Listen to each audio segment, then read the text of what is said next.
Welcome to the Crafting Character Podcast. Steve Carter here, and in association with my good friends at Preaching Today, I bring you a podcast that hopefully helps you get better at the craft of preaching and teaching God's word, while always hoping and ensuring that our character leads the way. Well, today I am excited because every once in a while you hear someone's name, and then maybe you start to follow them online, and then it's like you respond to them, they respond to you, and you just kind of have like an appreciation from afar, but you've never actually ever been in the same room together. And to be honest, I've never been in a room that I'm aware of with our guest today, but he is someone that I just deeply, deeply appreciate from afar. And I'm excited today because we're going to talk, and you're going to see this really, really just quickly. You're going to be able to just feel this. You don't have to know Tyler very long to know that he's someone who cares and has an ability to just relate in a way that is really, really pure and good and deep and honoring. And it's just it's really, really fascinating. But he has a whole concept around relational preaching. I've never even heard of this term. And so I cannot wait, because I always think about having a conversation with the congregation. Those are the best kinds of sermons. And when he said relational preaching, as someone who's been able to listen to his teaches over the years, I'm like, oh yeah, duh, that's what he does. And so Tyler Gorsline, he is the pastor of a Seattle church. He co-founded it in 2015. He is incredibly deep and rich and loves like formation. And he just has a sweet, sweet spirit. And I just can't wait for you all just to learn from my friend from afar that I've never met in the flesh, but I'm here with him on Zoom. Tyler Gorsline, thanks for joining us on the Crafting Character Podcast. Thanks for having me. Such a gift to be with you, Steve. I have loved and admired this podcast and can't believe I get to be on it. So it's a gift, man. Oh, bro, I'm excited because when you said relational preaching, something like, sometimes you can talk about something that feels so aspirational, but it's not yet being embodied. It's like, I hope. But like you named with those two words, like what you do weekend after weekend. And so I'd love to know, like, hey, when you say relational preaching, number one, what does that mean? And especially in the context that you are in Seattle, talk about why this concept is just needed for you specifically in Seattle. Yeah, thanks. It's a really unique dynamic to be in Seattle, in a place that is historically very individualistic and has only been perpetuated by kind of the tech boom. So our church meets right in the middle of the Amazon campus, next door to Facebook, next door to Apple and Google, all within one block radius. And so a bit by God's providence, as well as in the way that he wired me, as well as noting the problem and the challenge of our situation, which is everybody can sit in their 500 square foot condo and work from the minute they wake up to the minute they go to sleep. And how do we actually make a relational connection that calls, like the deep that calls out to deep, of the most, I think, integral thing about how God wired us, which is for relationship. And so to move folks from just the default settings of I'm sitting here and I'm just trying to get by and I'm just trying to make it and I'm just trying not to lose my job, to actually seeing their life is about relationship, and how do we use the craft of teaching as an invite for, like, me and you, we're having a conversation across the bistro table, like I would in a coffee shop, and I'm going to have this vulnerability with God and I'm inviting you to have it with me too. And together we're going to connect. And oh, by the way, that we're going to unpack the scriptures on the other side of that. And we're going to be faithful to the text, and we're going to call forth the truth of God that's timeless. But we're going to first connect and be together in it. And then we're going to unpack the rest and see what there is that is for us from God, from the voice of the Spirit. What are we going to learn as we connect with one another? Was that something that you've always just kind of done, or has that been something, you are in this unique co-working space where you guys meet, and it's beautiful. Again, never been there, but seen it online, and it just has this like really tight energy feel like to it. Was it something, Marshall McLuhan will say, the medium is the message. Like sometimes like you get into an environment and it provokes like, thoughts of sacredness or just connection. Was that something that morphed over time, or was kind of worked because of the environment? Like, how did you get there?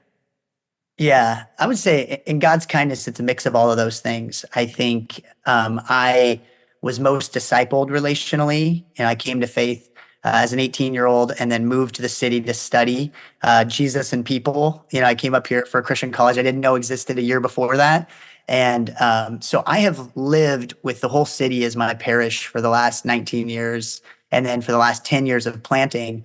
And so my life has been in coffee shops and co-working spaces, and we don't have this traditional church building, but literally we're meeting in a place that we built relationships with the entire non-Christian staff, people who aren't yet following Jesus. And then through the relationship, they invited us to use their space. And so just everywhere I am, and again, I believe how God has wired me is in certain ways, like I'm equal parts a nerd, and I love teaching and I love God's word. I love learning. I thought I'd be a professor, but that was in large part because the people who discipled me were professors who were my first spiritual mother and father figures. And so they equally sat across the table and said to me, like, I see who you are, and I'm calling forth your identity, and I'm inviting you to understand how to thrive and how to grow. And I care about you genuinely. Like, I really, really want your thriving, even though we're decades apart in age and experience. I want to see you thrive and grow. And so I think there's that. And then I do think I'm somewhat wired for it, not just context, not just training and experience, but I think God has blessed me, Enneagram 2, to use the language. I'm a carer.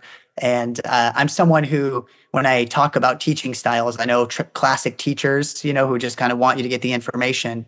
But I think I'm a shepherd teacher in certain ways. And I'm in a very apostolic context. So I'm always kind of on the edge of my seat relationally with whomever I'm talking to, no matter where they come from on the faith spectrum. So I kind of want to lean forward off the stage with whoever I'm teaching and say, like, come with me, like, let's go together. Do you trust me? And I'm going to trust you right now. I'm going to be vulnerable with you.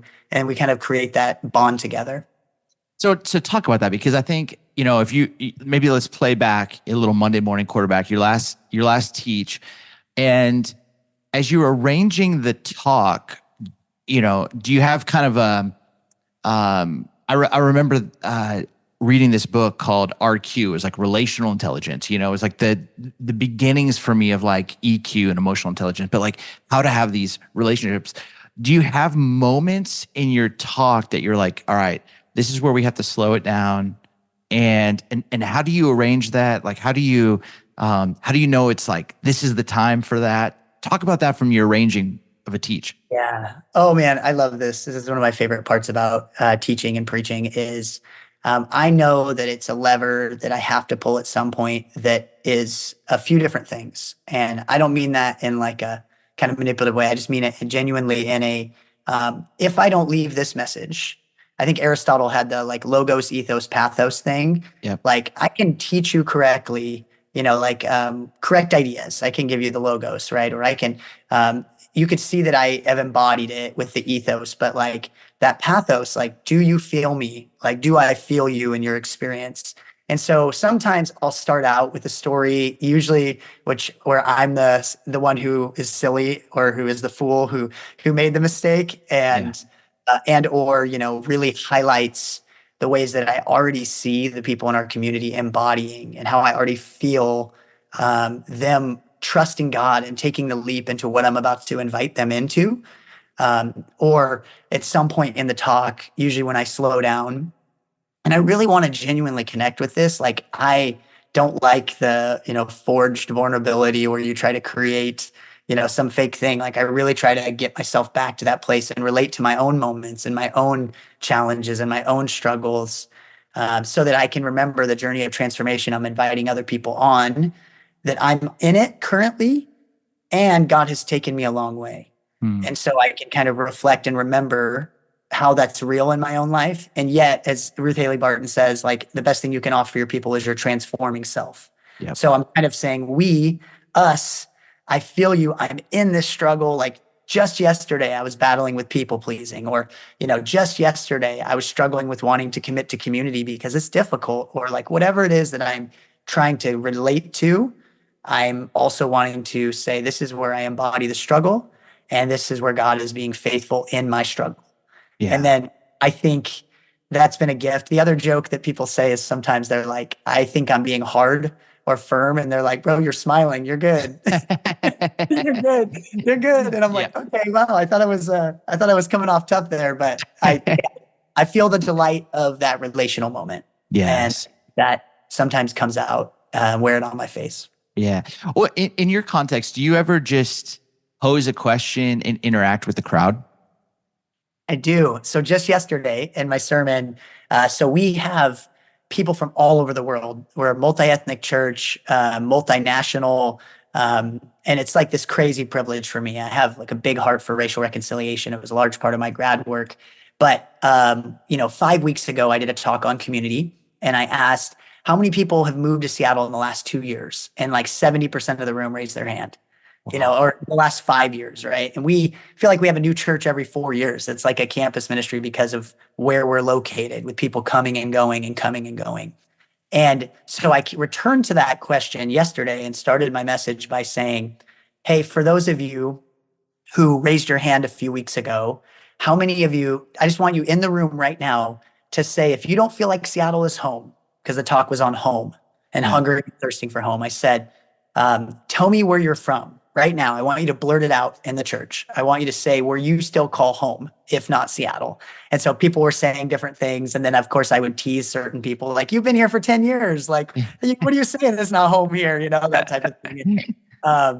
And really from that, I think what it did by the grace of God is just put us all at ease to say, we've named the challenge that we have relationally in the room. So then you're not alone in it. Yeah. And if you're worried, another one yesterday, I said, hey, I know right now you're probably thinking that, you're self-conscious about coming up to receive prayer, or you're worried about what other people think you're like in this room, but nobody is worried about you. Yeah. Everybody's worried about themselves. Yep. And so if you feel that, just trust that everybody else here also feels that. And so, that was an invitation to relational connection, was the hope, at least. So I think it's so amazing when you can flip the classroom, and you can have these moments where, people will feel the freedom. It's like it shrinks the stage, the distance between. I feel like really embodies the, we're in this together because I care. It's like, and it's interesting because when I was at Willow, our auditorium was 7,200 seats. Yes. And you're being videotaped that's going to 7 different campuses. You can't stop and be like, in the third row, tell me about what you're doing, right? 100%. But when it's like in the room, and, we don't post we don't video our teach and post it. We have a podcast, but like, wow, doing this more to where we have 4 sections, like right side, center, left side, and then the balcony.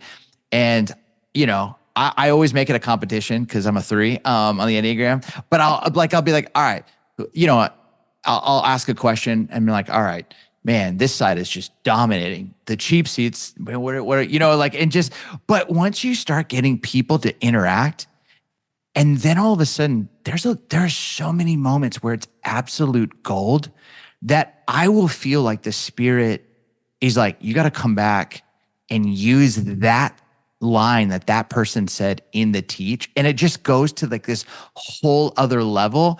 But it's something that I realized, like, when you're at a church of 200, 225 in the room, you can do that.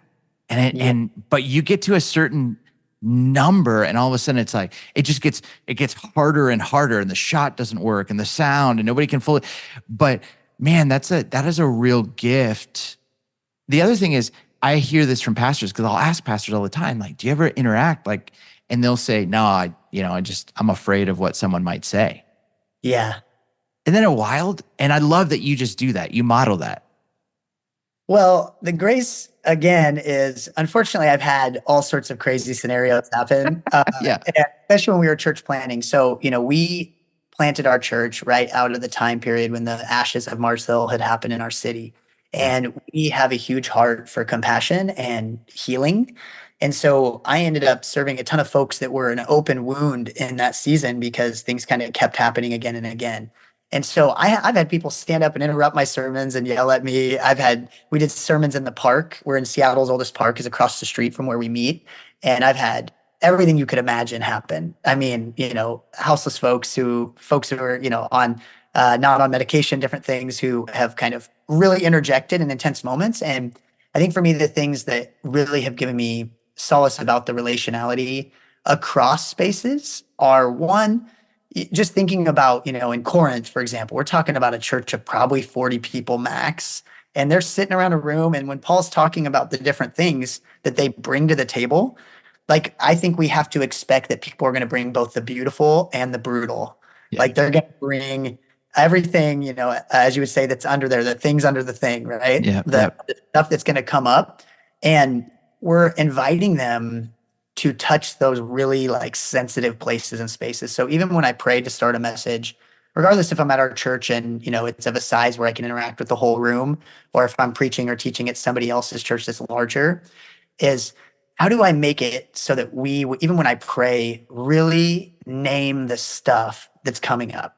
So every time I start a message, I'll pray kind of to bind some of the things that are coming up, like, hey, the shame and the fear and the anxiety that you have, the things that you're really feeling at a deep level that right now are making you want to shut down. Or, the reason you don't even know you're here and you don't know why you're here.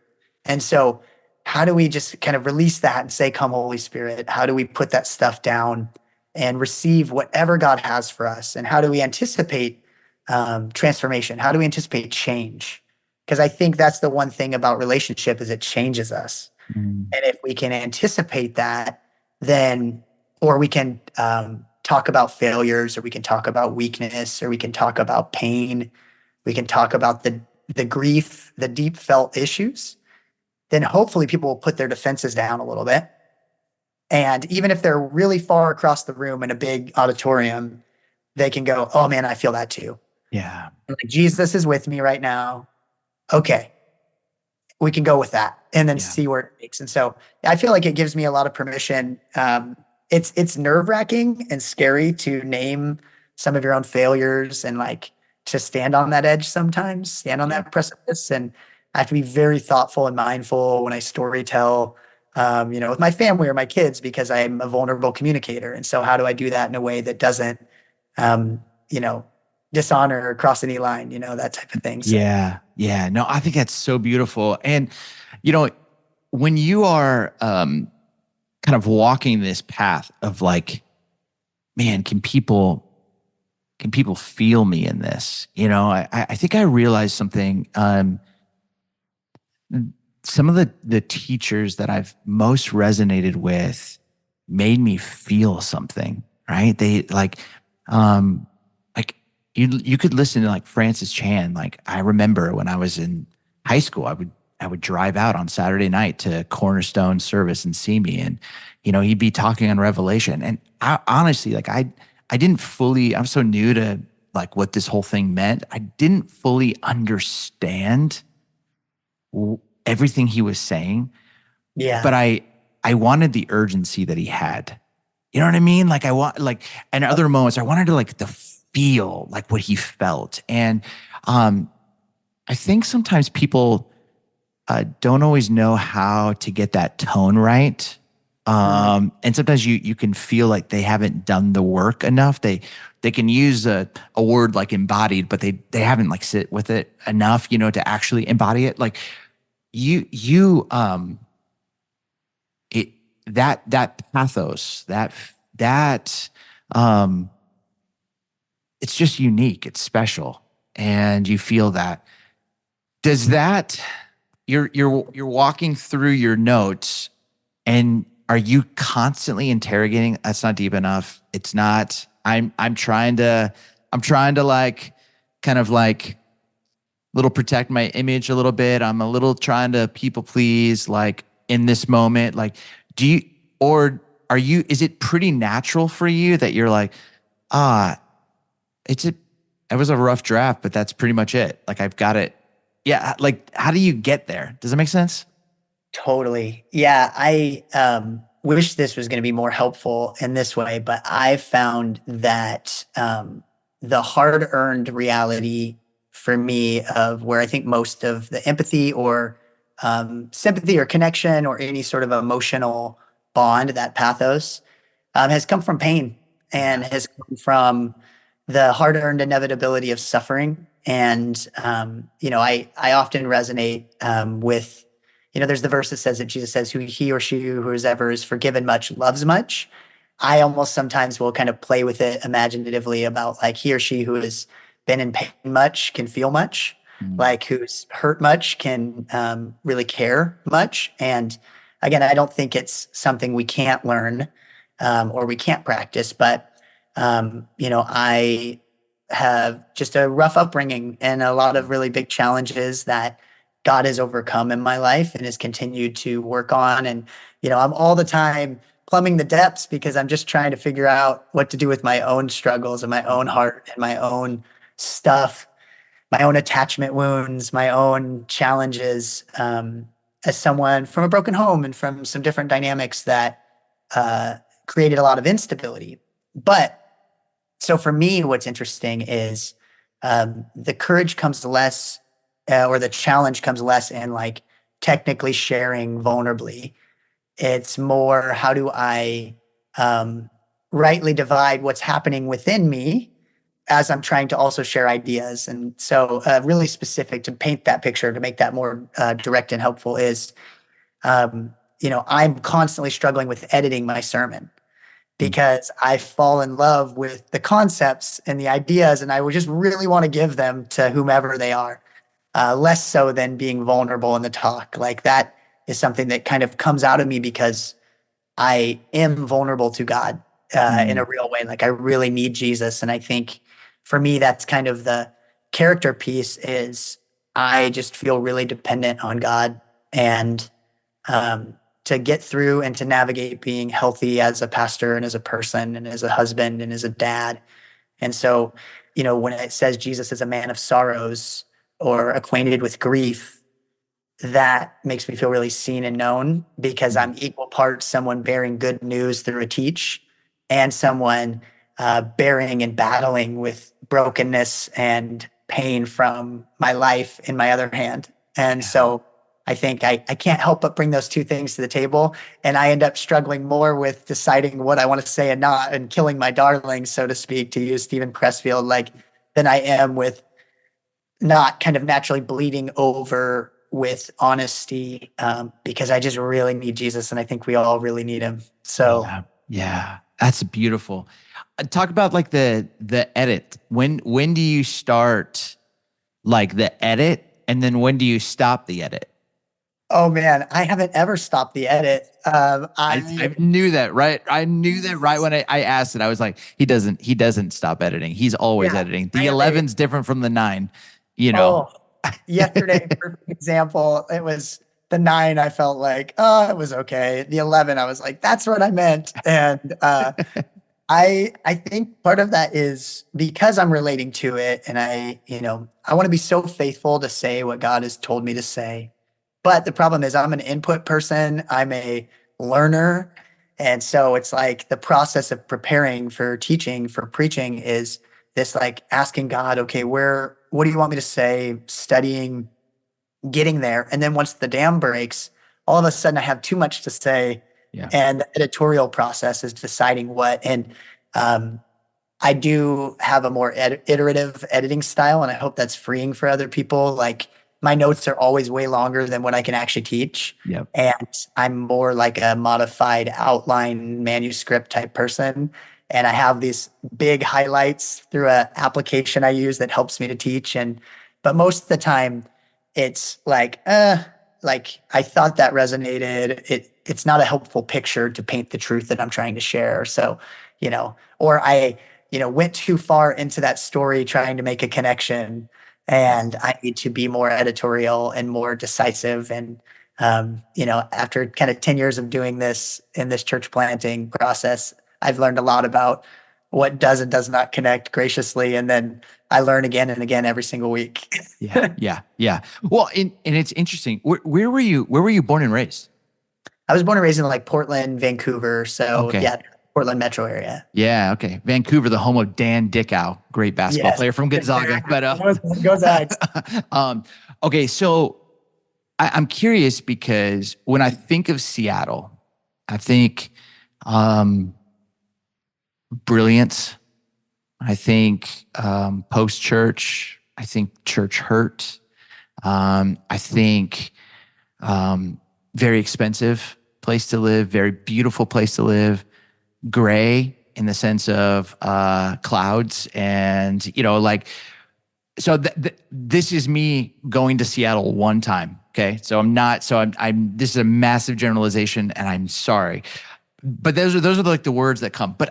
But now like your context as a communicator where you are speaking to people who are brilliant, my buddy Jay Kim, who's in Los Gatos, right next to Apple, like the same, like Silicon Valley, like the level of, you can't just like say something trite. They're like, Yes. They're going to lawyer you up and down the road. Like, no, you didn't think about this. You didn't think about this. You didn't think about. So that thoughtfulness, like when I think about your teaching, it's thoughtfully relational. Like you are so thoughtful, and it's all bent towards Jesus formation for me. It's like, it's driving towards that. But I understand from your context how thoughtful you have to be. Because if you can't carry the weight there, people aren't gonna, they'll be like, oh, you're a good hang. I'm just not gonna listen to you That's right. to get there. So for that, has that always been true of you? I mean, you mentioned yourself as a nerd. Has that always been true? Like, man, I want to keep pressing that idea, that quote, that thought farther and farther. Yeah. So what's interesting, so quick snapshots. So I actually just saw Jay Kim the other day. So no way. He's one of the best humans. Fantastic. He is quite a communicator. My word. Yep. So Seattle, a couple things. There's a classic moniker about the city of Seattle. It's called the Seattle Freeze. And it's because the non-native settlers were Scandinavians and many of them Lutherans, fishermen. So they were very private and individualized. So it's like in the soil. Yeah. But even before that, the first notable moment in the history of the city was when they arrived and they met Chief Self, the Duwamish leader of the city. They said, we come in the name of Jesus. And he said, I know who you're talking about. And they had a relational moment because he had a vision. So there's this crazy soil. They prayed in the soil right by the Gates Foundation, right where we are as a church, same neighborhood, that it would be a city of innovation that would outpace its size, which is literally what Seattle is. Wow. So remarkable spiritual history.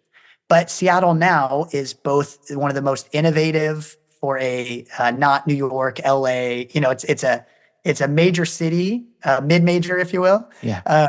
But it is, while it outpaces itself in industry and intelligence, it's the most lonely, anxious, and depressed city in the country, statistically speaking. So like the percentages of that is high individualism, high capacity, high loneliness, high anxiety, high depression. And we just took the throne this week as now again from San Francisco, the least church city in America. So if this is the case, what does it mean to relationally connect? What does it mean to reach in a way that's transformative or formational? I insist that it is equal parts, hey, I see you, I feel you, I know you, I've sat where you're sitting and I understand it, but I also respect your intelligence and I respect you as experts in areas that I am not. And so the classic, preacher in yesteryear who was the smartest person in the town, I'm not that. Yeah. Like I am supposed to be a resident expert in my areas. but I'm also supposed to be an expert in areas that affect their life. And so I end up teaching a lot on kind of psychological concepts because we're a very hyper-therapeutic town. Yep. So people don't say, hey, Jesus told me. They say, hey, my therapist said. Yep. And so immediately I need to know about all psychosocial dynamic type stuff and to understand that.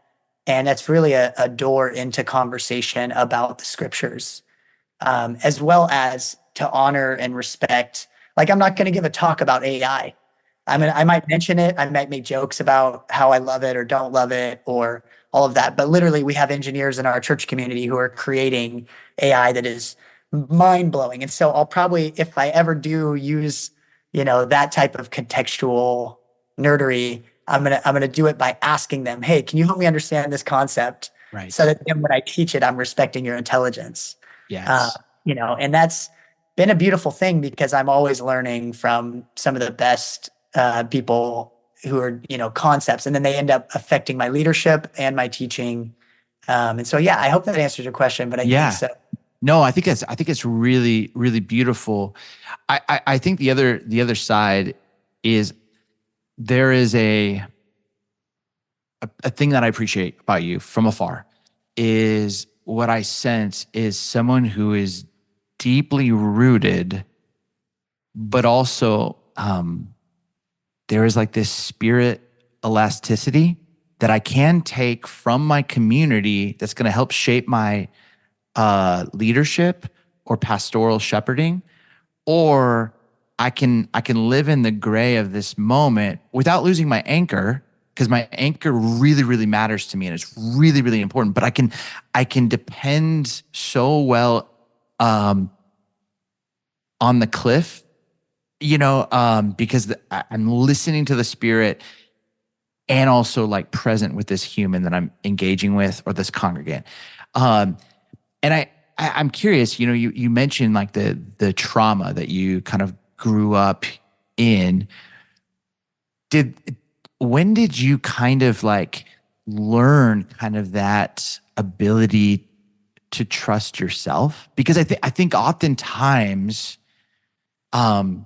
in trauma, you don't, because you're just trying to survive in so many ways.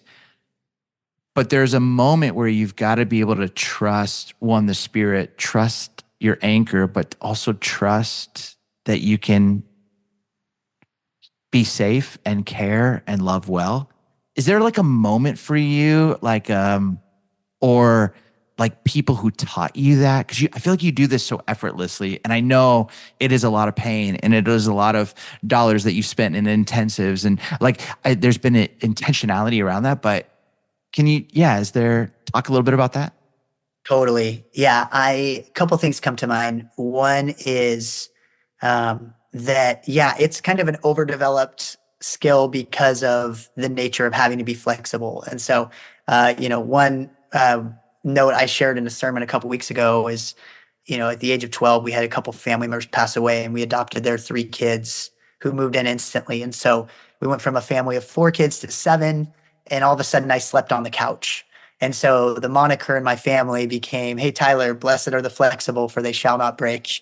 And the idea of, all these different moments shaping flexibility. But I would say my context in Seattle of having to be in a hyper entrepreneurial, we literally meet in a co-working space that's catered to entrepreneurs. And I've met in a context where I've never had control over what will change and mold and happen. Your landlords might decide overnight that you can't meet in the morning and you got to figure it out. And there's always things that come up. And so I think the flexibility as a leader to both be present to what God is doing in the moment and to roll with the punches when you don't know what he's doing, and really go, okay, God, I know you're here and I'm aware of your presence, but I can't actually project outcomes. I'll never forget on February 9th of 2020, getting on the stage for the first time after, 6 years of church planning and having my big strategic plan for, the next 2 years of teaching. And then a month later, it all going up in flames. And, you know, with that being the case, just constantly asking, how do we exercise courage? I heard this gal from Reality San Francisco say, her name's Ruthie Kim, she's a great teacher, say, that courage, God's calling us to courage before certainty. And then once we have that, and that we gain confidence by taking courage before certainty, like that the Yeah. confidence is built on practicing again and again and again. And so I laugh because my team sometimes is like, why are you good? Like, why are you okay with this? This is like a big change. It seems like it's crazy. And I'm like, well, what other choice do I have but to, read the moment and, going back to Steve Cuss, who I know you've had on here, Love him. what are my jurisdictions? Like my anxiety will go through the roof if I try to manage the internal life of others and what they think about something I can't control. And so I just have to do the work of being formed and being flexible as I'm being formed. So good.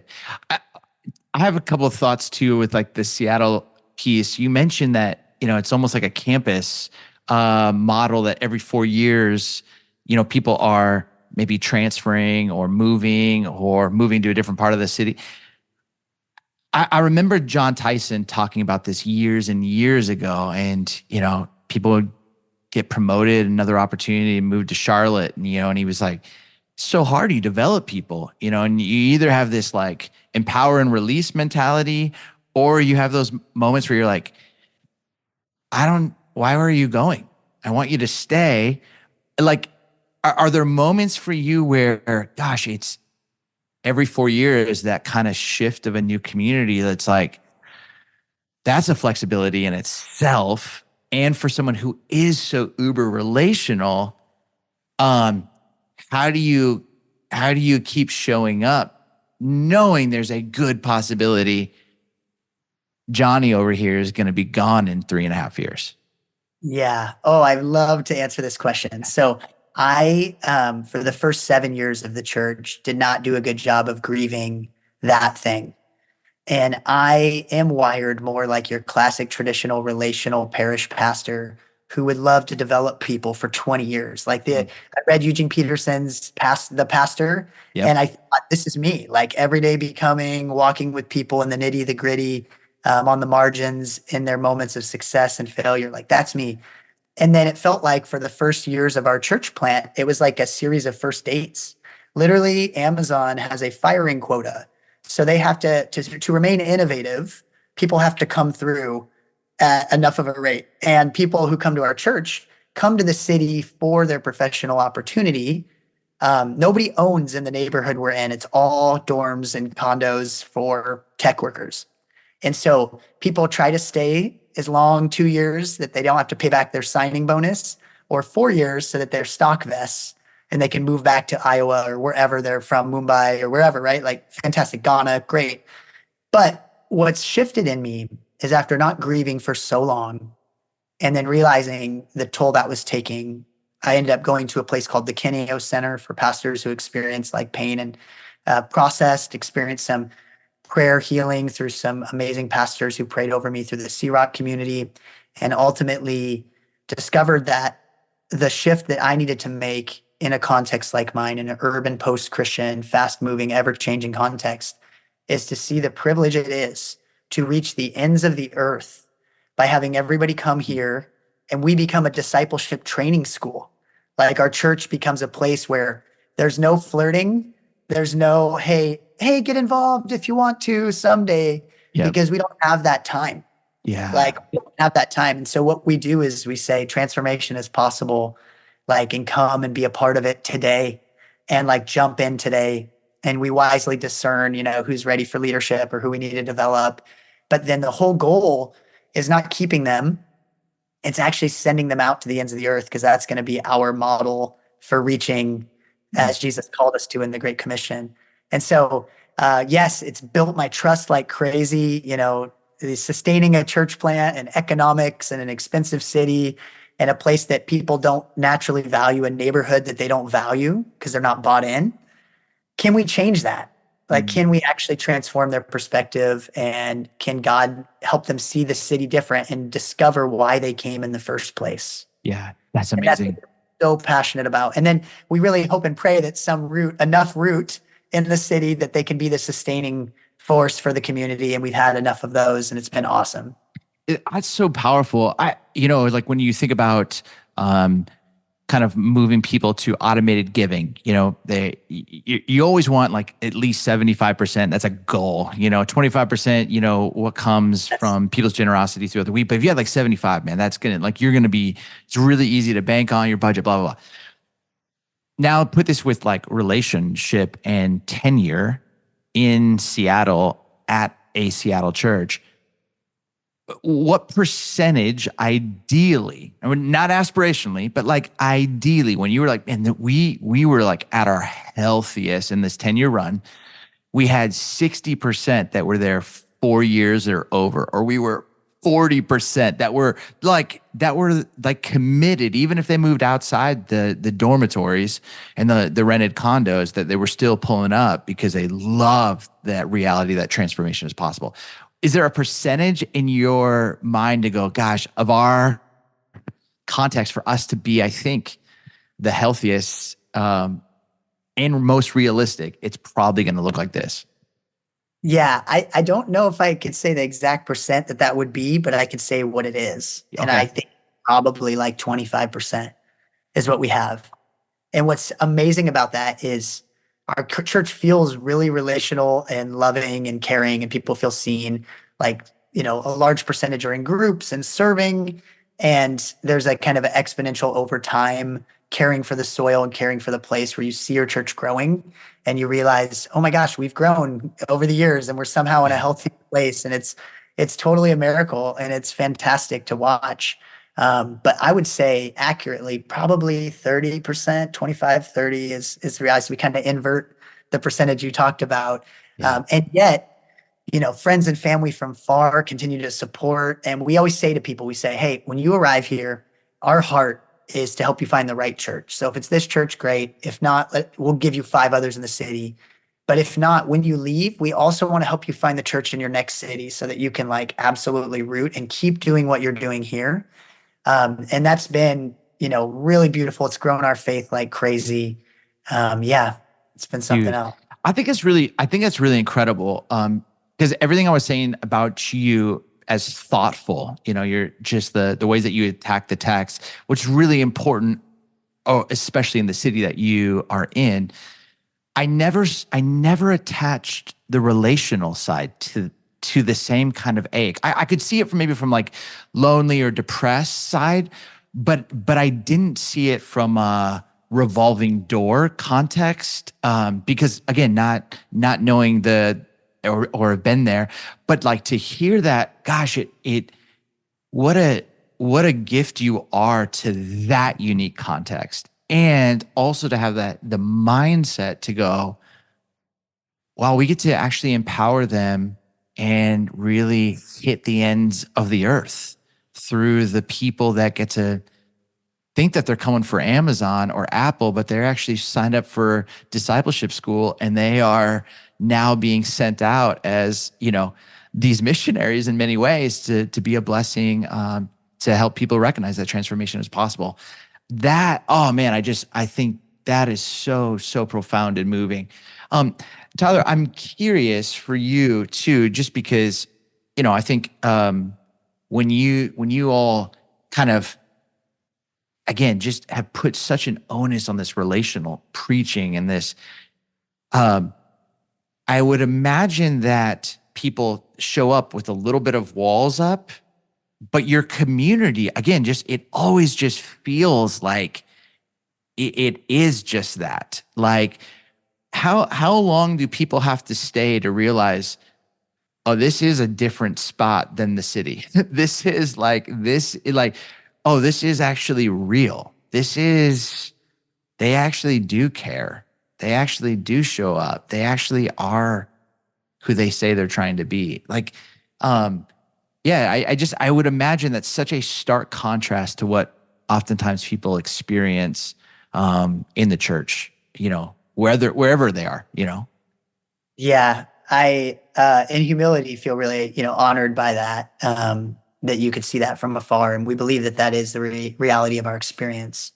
I laugh because I had a mentor say, and again, there's probably scientists who understand the history of medicine, but there was a pseudoscience in the early, the early church, around the time of the early church, where they said physiognomy was this idea where you could look at somebody's face and tell if what their malady. You could tell what was wrong with them or if they were healthy or not.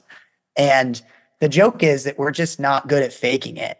So, very quickly we wear it on our face if we're struggling Yeah. or if we're not. And I'm really thankful to have a community in a city where people have to keep up appearances or feel like they have to succeed to keep their job. That we can seek to be a place for people to arrive. And if we are not doing well, we're a part of the church. And as a teacher, I can get up there and be honest and, be mindful of what's appropriate in terms of sharing and not, but I can be in the struggle and I can be prayed for, and I don't have to fake it or act like that I have it together or Yeah. something. And I'm in seasons of struggle. A few years ago, my wife lost her father in a tragic accident. And, um, it would have been very weird if I just went about business as usual in that season. And how we needed to be was to be honest, because we're asking people to be honest. We're Yeah. asking the church to receive our exhortation to a different way of life, which is a life that is hope in the midst of, right? Hope that is protest against Yeah. the realities. So we're not optimists. We have hope, and we're being honest about the ups and the downs along the way. And so for me as a teacher and trying to relate and connect is to both say like, man, I feel the hopelessness and you feel the hopelessness. And here's where I'm even struggling with it in this season. I look around, there's a narrative in the city right now, and much of like many urban cores where people are really negative about the cities. And so for me, a big call, and I just see this, it's not faking it. It's not putting, lipstick on a pig, is I genuinely have faith that is hope in what is unseen. And I think that's a gift from God. And I also think it's part of my calling to say, yes, it's rough. Yes, it's broken. We see that. And God's hope. And Jesus is coming back and making all things new. Yeah. That's So beautiful. it's holding in both hands the already not yet of it. Yeah, I love that. That's so good. Okay, last question. Last question for you. It's interesting, like with the thoughtfulness, the relational piece. You've mentioned this word innovation, innovation. Like Seattle's known. Amazon's got a hiring where they have to lay off so many people to keep themselves innovating. How do you find that right balance for you all at a Seattle church? Yes, to innovate, but at the same time, I've been around such entrepreneurial leaders that it can who've whether through trauma love change so much and are too flexible, and they have more ideas like walking to their car than most people have in like a week. So they can constantly be changing and innovating, but maybe the most helpful thing is just going slower and staying more faithful and steadfast. So you have this gift of faithfulness and faith to see what's unseen. How do you use your powers for good and not get swept in the innovating, addicted to change, but also, and this is how we maintain that faithful, long obedience in the same direction as Eugene has taught us, kind of way? How do you do that for better and for worse? That's a great question. I think the first thought that has come to mind about where I have done this well, because I'm laughing because I have also at times not done this well, is just realizing that we need a diversity of leadership around us. And that can drive me crazy at times as an innovator, where it's like, no, let's just keep going and let's keep moving in this direction. But really trying wherever possible to make decisions collectively Mm. and to submit ourselves to one another out of reverence for Christ is something as a leader who, is flexible and last minute can pivot and can make changes, noting that that's not the disposition of a lot of the people who actually have the gifting for making things happen Yeah. in our church. And, the people who ideate aren't necessarily always the people who execute. And so how do we together bring our strengths to bear as the gifts that Christ has provided in our body? Because, if we were all apostolic, or if we were all and pivoting on the dime, then we would probably, really mess things up. And if we were all, hyper execution, but not seeing the big picture, we would struggle in that way. And I think that I'm learning that that's a huge part of it, is like, we want to go far, go together sort of reality. That comes to mind. I think another one is just like being willing to ask your people where. So I went on a sabbatical this summer for the first time, and it was this amazing gift for my heart, for my leadership, and most of all for my family and the time that we shared together. But one of the things I came back trying to ask was, where are you relieved that I am back? And where are you anxious that I am back? Wow. Because the hope was that it would surface some of the things about how I operate that in the regular, like that I'm unaware of. That part of that too was I am learning. So I'm now one of the longest tenured lead pastors in our city, because a lot of them have moved on and retired. And so I'm having one of those moments from 13 Days, the Cuban Missile Crisis movie, where they say, like, where are the old men? And they're like, we're the old men now. And I'm 38 years old, right? And that's like wearying and interesting. And yet what I'm learning about this and why I bring it up is that Arthur Brooks has this book called Strength to Strength. And kind of by the grace of God, my young man strength of just like all ideas and innovation and pivot and flex and move all the time, I am being transformed. I am being crafted into someone of character that looks different in the second half of my life. Like, it needs to be different. And if it's not different, then I'm going to be damaging as a leader. Like, if I keep leading the way I used to lead, it's not going to work.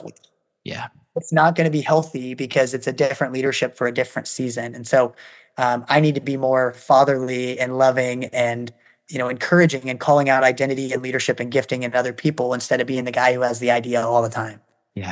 So I'm trying to operate from my lane more and more, and hope that I will become more mature and learn how to do that better. So I hope that, That's beautiful. Okay. I have to ask one more question I have to, and then one silly question. So you mentioned this earlier, and this is going to be totally selfish. This is like just for me. Pastoring out with people who had an open wound. Just not having to go into details, but what for you did you learn about the art of pastoring to people to almost regain their trust and be safe? Was there any like high level, like, hey, or these kinds of questions that you're like, hey, if any of you are in a context where there has just been church hurt or fallout, here's some good questions to be thinking about, or thoughts? Yeah. Wow. I think learning to lead with a limp, to use Dan Allender's phrase, is one of the greatest strengths of leadership. I think the trickiest part is it's really iterative and it's nuanced about where, like, you can't, we felt like an infirmary for the first 2.5 years of our church. We actually delayed launching for 2.5 years because we had so many people who were kind of repetitiously arriving as the news of church fallout was happening over time. And I would trigger people by saying a word that was totally benign. I would say discipleship, and it meant something that their last pastor said, because it was significant. I mean, much has been said, many podcasts have been made about the nature of that in Seattle. And so the things that I think I learned about it is you have to, each season has a time of, there's a time for each thing. And so part of that is empathy and compassion and meeting people where they are. And part of that is saying, let's go back out together and let's try again and let's risk again. Because if we don't, then we miss out on the full spectrum of God's healing work in our hearts. And I think sometimes, I, as an empathizer, sometimes and a young leader at the time would just meet people in the pain. Yeah. And then we would like cycle and circle and never necessarily get back out there. So when it was time to say, hey, okay, we're going to get back out there, it was like, I thought we were just going to do this. Yeah, totally. Yes. I thought we were going to stay here and, we were going to kind of lick our wounds for a long time. Again, that's no judgment on the wounds. It's rather a sense of the process of death and resurrection. Yeah. And how do we help people get back out there so that they can experience the fullness of healing and not just empathy with the pain? That's good. That's really good. Thank you for that. That's very selfish of me to ask, but it's very helpful for me in the context that I'm in. Okay, last question. Besides Jesus returning and the Seattle Supersonics returning, what would really serve the city of Seattle to change the game on the loneliness, depression? Is there something that you go, man, like, gosh, some of this or that could be solved? And I think if the Supersonics came back, that would be, San Francisco would be the worst. You know what I mean? They'd go back to number one. So like for you, is there a thought for your city that you love so much as an old dog there? Yeah. Gosh, it's such a well-framed question. It's going to be so trite, but I really believe engagement with a local church community.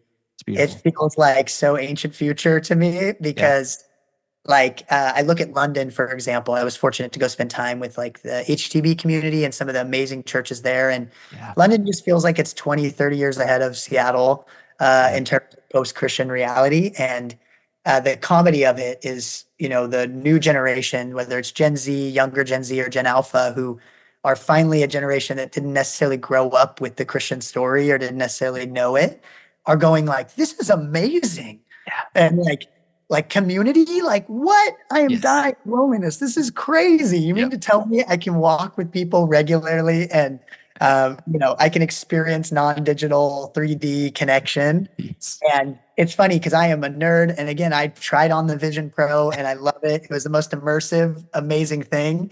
And yet, at the end of the day, it just cannot be a substitute for in-person 3D relationship. And I think the thing I love most about the local church and why I think it would be Seattle's greatest solution, and there's a bunch of church plants that I'm celebrating that are popping up, is that the church is the one place that you cannot curate everyone who's attending.